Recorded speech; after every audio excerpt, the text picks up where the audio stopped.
Davos is an exaggerated sentiment and an illustration of contempt for the dominant majority, the disenfranchised. This is not new. I spent 12 years at Davos. This same argument that we're talking about tonight went on even before I got there.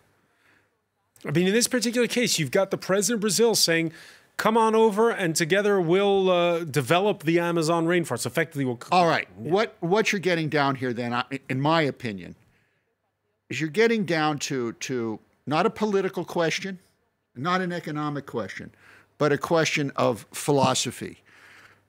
I've always felt, particularly over the past 10 years, and I'll get in trouble for saying this, but looking at Davos, despite all of Klaus's good intentions, it really is an illustration of the banality of avarice.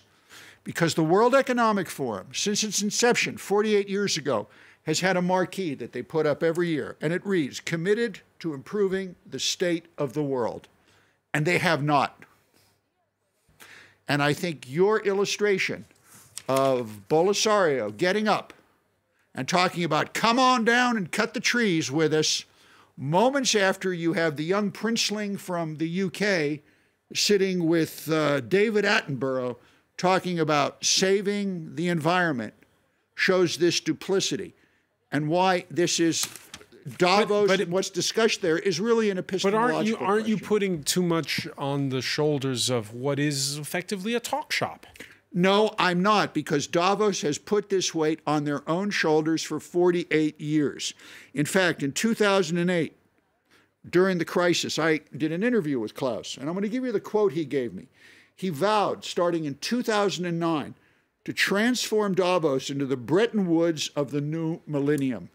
He hasn't done that. He hasn't gotten anywhere near doing that. In the same breath, I can tell you he'd really like to do that. But the forces of the banality, of greed, of avarice, that has what has stopped him. And I don't know how you deal with that.